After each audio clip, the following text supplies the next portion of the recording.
dalam masyarakat Jepang, salah satu jenis ikan yang sering diolah untuk dijadikan makanan adalah ikan salmon.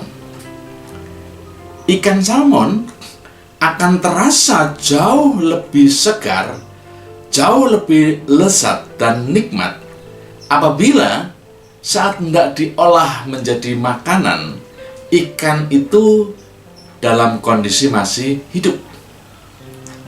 Itulah sebabnya para nelayan di Jepang berusaha untuk melakukan trik-trik tertentu agar ikan salmon ini setelah ditangkap masih dalam keadaan hidup sampai nanti diproses untuk menjadi makanan.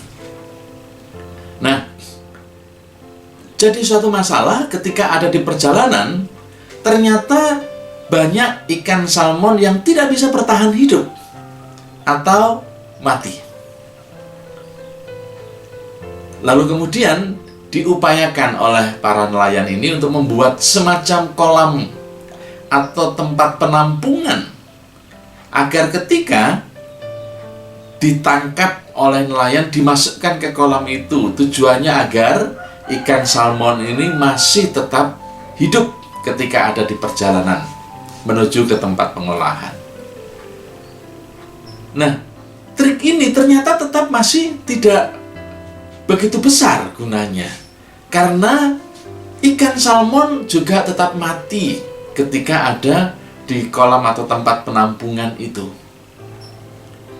Para nelayan kemudian berusaha untuk mencari cara bagaimana menyiasatinya agar ikan salmon ini, hasil tangkapan mereka itu, yang dimasukkan ke dalam kolam buatan yang kecil tadi, atau kolam atau tempat penampungan, masih tetap bisa bertahan hidup. Memang pintar sekali para nelayan yang ada di sana. Apa usahanya?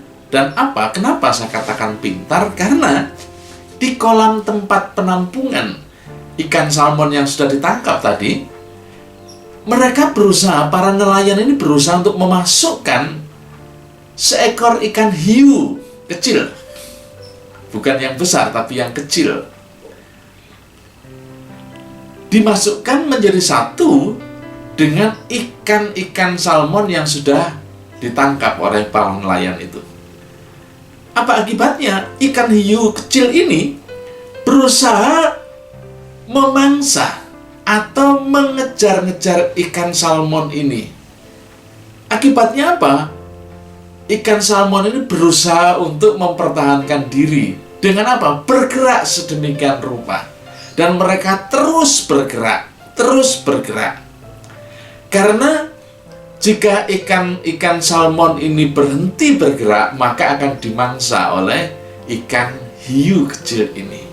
Maka ikan salmon harus terus bergerak. Nah, ternyata dengan cara seperti itu, jumlah ikan salmon hasil tangkapan mereka yang sebelumnya banyak yang mati, begitu banyak berkurang. Sebaliknya malah banyak yang bisa bertahan hidup. Diam membuat kita menuju kepada sesuatu yang tidak diinginkan. Bahkan ketika kita diam, bukan tidak mungkin bisa membuat kita mati. Entah mati di dalam kita berpikir karena tidak pernah melakukan terobosan sesuatu yang lain, entah mati kreativitas kita, dan banyak lagi hal yang lain. Apa yang membuat kita menjadi diam? Pada saat tidak ada masalah dalam kehidupan kita, lalu kemudian kita berdiam, itulah hal-hal yang bisa membuat kita terus berdiam. Dan bukan tidak mungkin suatu kali ada bagian dalam kehidupan kita yang mengarah kepada kematian. Apa yang membuat kita diam? Yang lain adalah ketika kita berada dalam kondisi atau dalam zona nyaman kita. Bukan berarti kemudian kita berusaha untuk mencari masalah dalam hidup ini. Namun, kita justru cenderung menjadi lengah-lengah. Kita cenderung menjadi lengah ketika kita dalam kondisi atau berada dalam zona nyaman kita. Lalu kemudian terlena. Sehingga dalam situasi yang seperti itu, begitu terlenanya kita tidak sadar kita sudah mati secara perlahan. Lalu apa yang membuat kita bisa hidup dan terus bergerak? Seperti ikan salmon dalam kisah tadi. Apa itu? Masalah. Masalah yang harus kita hadapi, masalah yang harus kita lalui, masalah yang harus kita cari jalan keluarnya. Termasuk di dalamnya pergumulan-pergumulan dan tekanan di dalam kehidupan kita.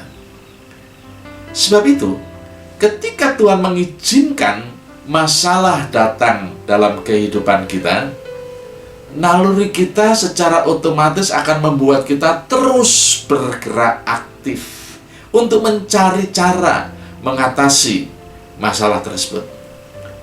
Di saat-saat seperti ini, kita akan mempunyai dan menyediakan banyak waktu untuk mengingat Tuhan dan berdoa. Selain itu, seiring dengan berjalannya waktu, masalah ini akan menjadikan kita lebih kreatif di dalam menjalani hidup ini. Dan itu membuat potensi kita semakin berkembang dengan luar biasa. Itulah sebabnya kita patut mensyukuri apabila Tuhan mengizinkan ada hiu-hiu kecil yang mendatangi kehidupan kita. Karena Tuhan menginginkan kita terus bergerak, tidak berhenti. Karena Tuhan menginginkan kita terus memiliki kehidupan yang terus berkembang.